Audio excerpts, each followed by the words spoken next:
Jordi, espero que estés despierto porque te vamos a hacer preguntas. Esto va de preguntas. Venga, adelante, adelante. Bueno, no sé cómo vivías tú la información. Estamos hablando aquí de la importancia de los chavales, ¿no? De cómo viven la información. ¿Cuándo empezaste tú a ver que esto de hacer preguntas iba a ser lo tuyo? Bueno, yo en mi caso es muy pronto porque, bueno, en mi casa había mucha información, había siempre periódicos, había también el parte que quería ver mi abuelo. Y entonces yo con eso, pues no sé, tuve la vocación periodística muy temprana. Yo siempre digo que aprendí a leer con los pies de fotos de los periódicos y nada, y a partir de ahí yo creo que me surgieron las ganas de hacer preguntas también gracias a algunos de los profesores que tuve y que fueron decisivos para que yo fuese como soy. Lo de hacer preguntas bien, lo de la tecnología con los cascos mal, porque tienes el micrófono y lo estás tocando, estás jugueteando con él y se mete ruido. Así que, es que ¿sabes qué pasa? Que cuando yo hablo me oigo repetido por los auriculares. Bueno, y entonces por eso me los he quitado, pero claro, me he perdido que aquí está el micrófono, ¿no? Ahí, eso es. Pues eso no lo tiene toques, que estar Jordi. ahí. No lo toques. Oye, estamos hablando...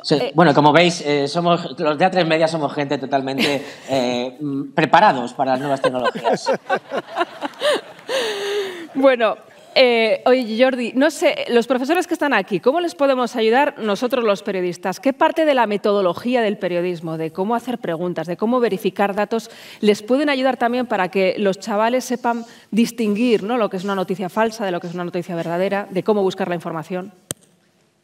Bueno, yo primero me preguntaría cómo nos pueden ayudar ellos a nosotros. Yo creo que los periodistas muchas veces vivimos en nuestro micromundo y muchas veces nos salimos de ese micromundo y esos micromundos, los nuestros, no tienen nada que ver con la realidad. Y seguramente tienen mucho más que ver con la realidad los micromundos en los que viven estos profesores, profesoras, estos maestros, estas maestras, que en los mundos que vivimos nosotros. Dicho esto, yo creo que el profesor, la profesora tiene una vocación de meterle al alumno, a la alumna, como el gusanillo por querer saber. Y querer saber hoy día está complicado, como decía antes Julio Otero. Yo creo que ahora mismo informarse bien es como tener esto que dicen las dietas healthies, que cuesta mucho de cumplir, pero que son muy buenas luego para la salud. Pero claro, te tienes que esforzar a elegir una serie de alimentos. Bueno, pues en el periodismo hay lo mismo. Yo creo que no hay ningún alimento bueno del todo, no nos vamos a engañar. Yo creo que todo el mundo acaba barriendo para su casa. Entonces te tienes que hacer un menú combinado de ir escuchando a unos y otros para ver por dónde puede estar a veces el término medio. Y eso se está poniendo complicado porque las informaciones cada vez circulan más rápido, cada vez son más cortas y a veces cada vez están menos contrastadas. Y eso hace que ese menú healthy que nos podríamos hacer a nivel periodístico cueste mucho de hacer hoy día.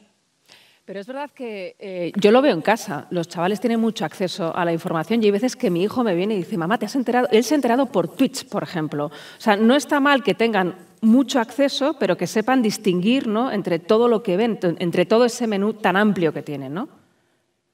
Es que por mucha tecnología que venga, lo que nunca cambiará es la mirada crítica hacia el mundo. Si tú tienes una mirada crítica, da igual que tengas solo la tele y la radio, o da igual que a esa tele y radio se sumen Twitch, YouTube, Internet en general. Entonces, creo que desde casa los padres y desde las escuelas, los profesores y profesoras, tienen que inculcar ese espíritu crítico y esas ganas de saber que os decía antes, y que no las podemos perder. O sea, es que eso va a existir siempre, o tendría que existir siempre. El día que no exista, la sociedad correrá un serio peligro. Yo tuve la suerte de tener a un profesor que seguramente hoy dirían de él que adoctrina, ¿no? Que es una palabra que a veces ahora se dice de los profesores y tienen que huir de eso.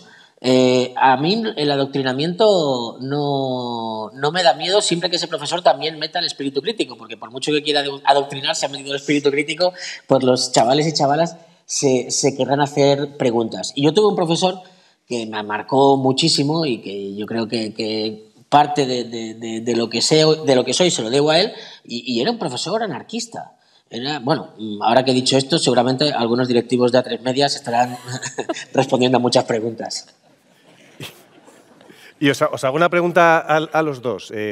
¿Cómo creéis que los profesores, como el tuyo, y Jordi, cómo pueden sacar a ese periodista que los alumnos pueden llevar dentro? ¿Cómo se puede detectar a esa alumna, a ese alumno?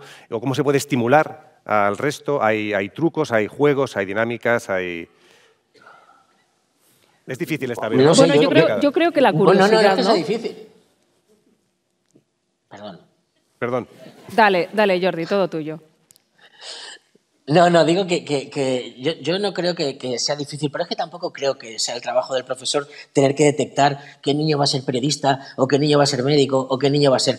No, yo creo que más allá de eso, hay unas edades y unos momentos en la escuela que va más allá de lo que vayas a ser en el futuro. O sea, ahí hay una formación humana, una formación cívica, que para mí es fundamental para luego encarar lo que tú vayas a hacer. Ya vayas a ser abogado, ya vayas a ser periodista, ya vayas a ser médico, o ya vayas a estar reponiendo botes de Solís en el Capravo. Da igual, pero tienes que tener ese espíritu crítico incorporado. Y a mí me hizo mucho bien ese profesor, pues eso, en un momento en el que estoy hablando de los años 80, yo hacía quinto de EGB, era un momento en que toda la clase, o el 99% de la clase, había hecho la comunión, porque entonces se hacía la comunión y se hacía de forma masiva, pues este profesor empezó a cuestionarnos, ¿no?, la existencia de Dios. Se lió la de Dios, nunca mejor dicho. En la siguiente reunión de padres casi que pidieron su cabeza.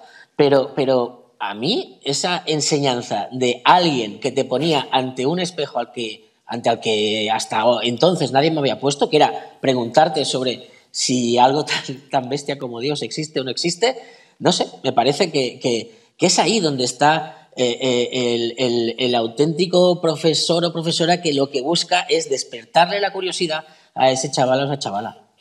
Pues muchas gracias, Jordi. Un placer tenerte aquí, aunque sea en pantalla, en Mentesami. El próximo año aquí, ¿eh? No he querido venir porque hubiese transmitido la 15ª ola a todo el Kinépolis de Madrid. Tampoco era eso.